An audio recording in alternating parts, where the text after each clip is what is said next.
Jesus Coffee, bon matin. Bonjour matin. Bonjour matin, il a dit. Bonjour matin, c'est encore mieux celle-là. Bah oui, alors là, voilà. Forcément. Hein. Et Jean-Pierre maintenant il passe avec nous le matin, il vient boire le café, donc on le prend avec nous, on est content. Mais non mais toi t'as pris une chicorée, non c'est quand chicorée? C'est jeudi. Non, c'est demain. C'est mardi. Mardi, journée de la chicorée. Voilà. Aujourd'hui c'est compactage des déchets. Voilà. Voilà, donc on réduit les déchets. Alors je vous encourage à faire le tri à la maison. La journée du déchet. Non, de la moi, je réduction m'en des vais, déchets. alors. Non, mais vous plaisantez. Non, mais... Réduction des déchets, non mais non. Alors j'espère que vous allez bien ce matin. On commence cette semaine tous ensemble. C'est quand même une joie, le Jazz Coffee. Dans la Voilà, joie. vous êtes la meilleure émission du matin pour réveiller votre foi en étudiant la Voilà. Bible. Et d'ailleurs, on remercie tous les auditeurs et on vrai. vient de passer à 600 sur la chaîne YouTube. C'est génial, On est de 600 plus en plus abonnés. suivis. Et en plus, pour ceux qui achètent le Pentecôte à partir Yes. du mois de décembre, il y aura une petite surprise pour tous les fans du Jesus Coffee.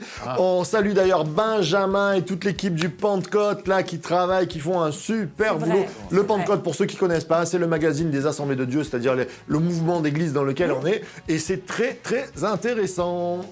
Oui, Bien moi- sûr que c'est intéressant. J'aime bien, tu connais. Pentecôte. Bah oui. Bah oui. Ouais, bien sûr. Voilà. Moi, j'ai mes parents, ma mère, ma grand-mère, une collection chez elle, Ouais, ils gardent tous. la Alors on pile, garde, ouais, c'est un c'est truc ça, de dingue. c'est ça. Moi, j'ai vraiment des super souvenirs. Moi, je le lis de temps en temps. Et voilà, et ben maintenant tu seras dans le. Allez, petite surprise, on regarde. Hop, voilà, allez, achetez Mais le ils sont Pentecôte. fous. Pourquoi vous les écoutez? Ils sont fous. Mais non, on n'est pas Mais non, on est fous de Dieu, nous. Exactement. Voilà. Si on a une folie, c'est celle-là. Je savais bien que j'avais raison. Alors, aujourd'hui, qu'est-ce qu'on va lire? Eh bien, on va changer de livre. Donc, Eh bien, qui absolument. suit Jérémie? Alors, dans notre Bible, il y a un livre qui s'appelle... Mais qui n'est pas... C'est pas dans ce même ordre, hein, il me semble. alors, C'est ça que je veux dire. Voilà, il est connu comme Lamentation de... De Jérémie. Exactement. Et alors, aujourd'hui, on va voir, parce qu'il y a des débats, tout ça. Et moi, je disais que c'était important. Alors, pas que... Alors, Jérémie, pourquoi on dit que c'est de Jérémie? C'est pas cité dans le texte, déjà. Non. C'est pas cité. Mais pas pourquoi cité. ça pourrait être Jérémie? Alors pourquoi ça pourrait être Jérémie? Parce que pour moi, quand je l'ai étudié vraiment, c'est un témoin oculaire. On sent que le gars, il a vécu. Il est là. Il a vécu la destruction, la déportation, il a vécu tout ça. Et on sent que ça lui prend les tripes. Et donc, en plus de ça, Jérémie, c'est un peu le seul prophète à avoir vécu cette déportation, à s'être aussi lamenté sur Jérusalem, à avoir intercédé pour le peuple. C'était vraiment son ministère. Donc pour moi, c'est lui. Oui. Et toi, mon cher ami Jean-Pierre? Eh ben, moi, j'ai écouté ce que tu as dit à ce propos-là, et bon, je trouve qu'évidemment, c'est important. Je ne l'ai pas dit encore, là. Ouais. Mais ouais, on a quand même un peu préparé. Oui, tout à fait. Donc, oui, ça m'a touché un peu. Moi, personnellement, j'ai trouvé que Jérémie, les Lamentations allaient bien après le texte de Jérémie, parce qu'on voit, justement, comme le disait Alexandra, que ce gars, il a vécu ça. Et quand on sait ce que Jérémie a écrit, alors sur la déportation, que lui, il l'a vécu, il était... Quand, C'est là, hein. quand les armées de Nabucodonosor ont déménagé toute la ville, lui, il était dans un puits, dans la cour du souverain sacrificateur, les pieds dans la boue. Mais il l'avait quand même vécu. Tout à fait. Mais objection, votre honneur. Alors, objection, votre honneur. Donc, pour moi, c'est un des livres central. Souvent, on passe sur Lamentation parce qu'on se dit, déjà, on a lu Jérémie, on n'en peut plus, parce que Jérémie, quand même, c'est pas le livre le plus positif, et on tombe dans Lamentation, on n'en peut plus. Donc, 4 chapitres, on se dit, bon, bah, allez, vite, 5, on les lit assez rapidement, mais non. Alors, dans la Bible juive, déjà, premièrement, Lamentation n'est pas derrière Jérémie, il se retrouve dans les écrits. Vous vous rappelez, il y a la Torah, les 5 premiers livres, il y a les livres prophétiques qui commencent avec Josué et qui vont jusqu'aux petits prophètes, et après, on tombe sur les écrits, qui sont les psaumes, les proverbes, les cantiques, et là, on trouve Lamentation. Et moi, j'aime bien couper Lamentation, le livre des Lamentations du livre du prophète Jérémie, parce qu'il y a une importance. Alors, est-ce que c'est Jérémie ou pas Jérémie? On ne sait pas. Et tant mieux, parce que ça pourrait être le Saint-Esprit qui l'a écrit. Et s'il l'a écrit, amen, c'est bon pour toutes les générations. Et ce livre vient particulièrement parler à toutes nos générations, et même nous, après le Christ. Et c'est ce qu'on va essayer de voir ensemble. Alors, juste pour vous remettre, c'est vrai que contextuellement, il arrive forcément après la chute de Jérusalem, c'est-à-dire moins 587. Ça, on en est sûr, c'est après. L'auteur, il l'a vécu, il voit les choses, il a un cœur compatissant. Ça peut être Jérémie, mais bien sûr. Mais ça ne nous est pas dit, donc il y a toujours ce petit mystère. Et bien, Dieu nous l'a laissé. Dieu nous l'a écrit. De plus. Et puis, et ben voilà. On posera la question quand on sera là-haut. ouais. Alors, on est aussi. Pourquoi c'est pas un livre prophétique? Parce que c'est une sorte de livre poétique. C'est vrai. On peut y voir des traces un petit peu de vers, de rythme. Oui, tout à fait. Alors, il y avait 22 vers, il me semble. Exactement. Alors, souvent, en 22 versets, vous prenez le premier chapitre, il a 22 versets, comme les 22 lettres de l'alphabet hébreu. Ah oui, Et oui, d'accord. l'alphabet hébreu n'a que pas. 22 lettres. Et bien là, vous l'avez. Tu le retrouves des fois dans les psaumes aussi. Des fois, il n'y a que 22 versets. En tout cas, c'est intéressant de savoir que si ça fait. Moi, je sais quand j'ai étudié les Lamentations, il est dit que ce livre-là est souvent lu par les Juifs, dans la liturgie juive. Ça fait partie de leur rituel. Ils le lisent aussi beaucoup au mois de juillet. C'est là où ils se commémorent la destruction de Jérusalem, etc.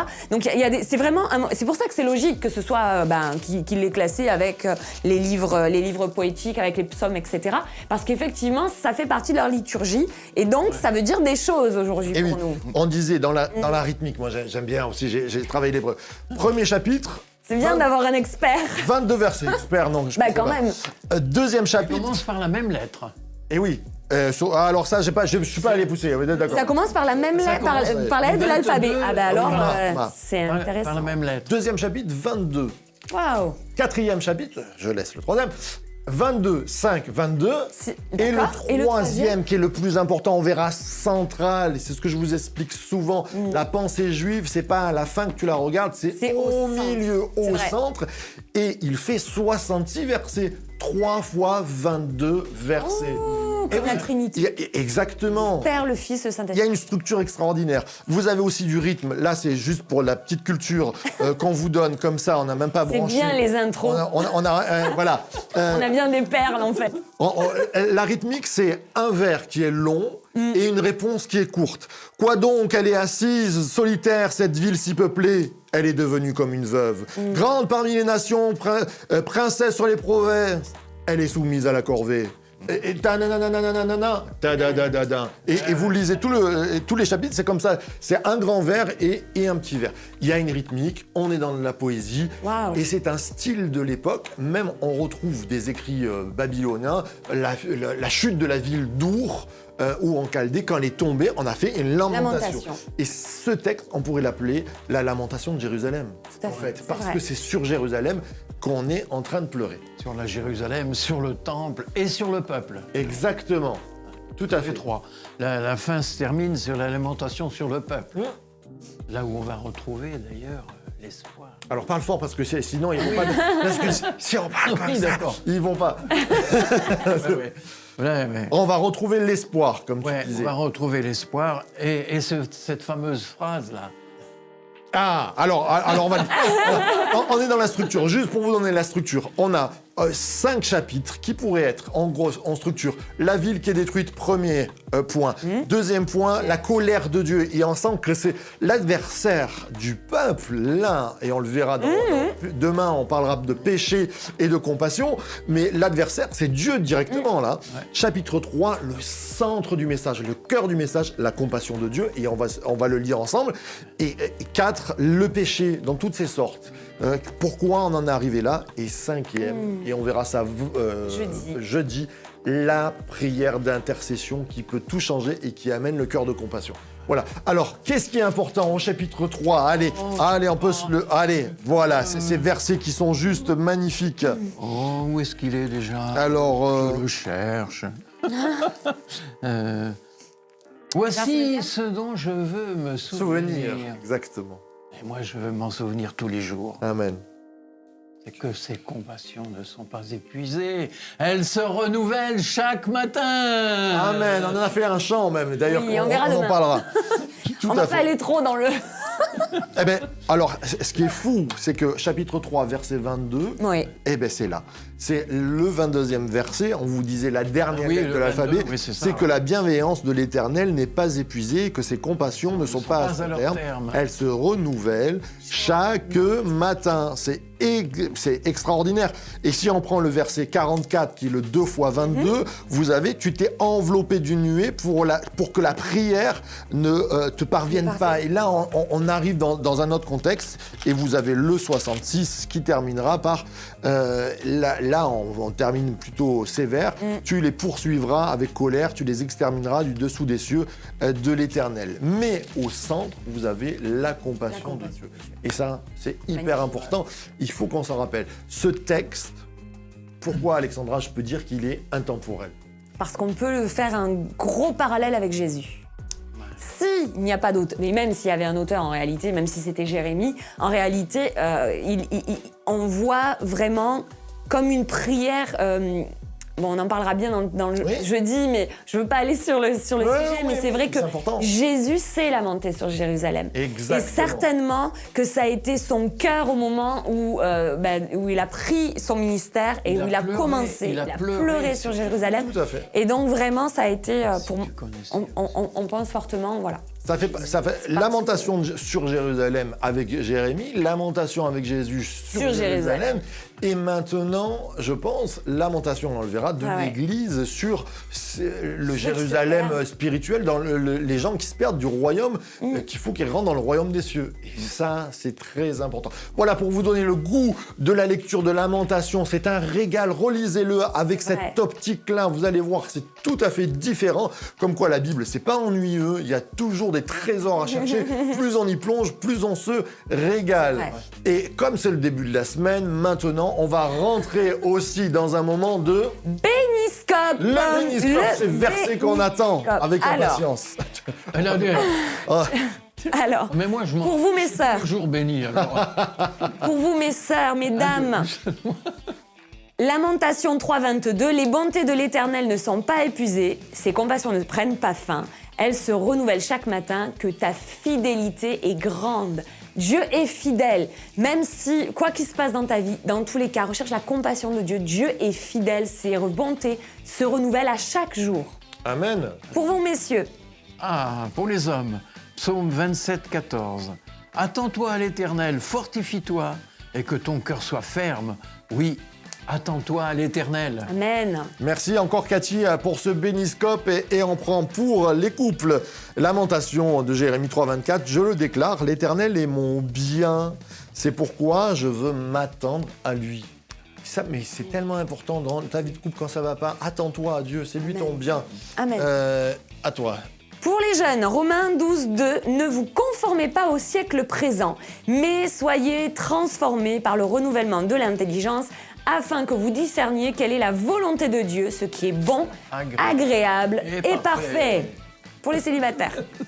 Alors, pour le célibataire, Lamentation 3.25. L'Éternel a de la bonté pour celui qui compte sur lui, pour celui qui le recherche. Amen. Amen. De la bonté pour celui qui le cherche. Et on terminera pour les seniors. Matthieu 11.28. Venez à moi, vous tous qui êtes fatigués et chargés, je vous donnerai du malheur. Non. Ah non, c'est pas la bonne. Pas d'accord. Eh oui, je vous donnerai du repos. lire. Et d'ailleurs, on va terminer en priant. Jean-Pierre, est-ce que tu veux bien prier pour tous les gens qui nous écoutent ce matin, pour qu'ils puissent rentrer dans le repos de Dieu? Amen. C'est vrai. Seigneur, notre Père, notre Dieu, nous sommes ici, nous, pour présenter ce que tu mets dans ta parole. Et Seigneur, c'est quelque chose que nous apprécions parce que nous pouvons y goûter chaque jour.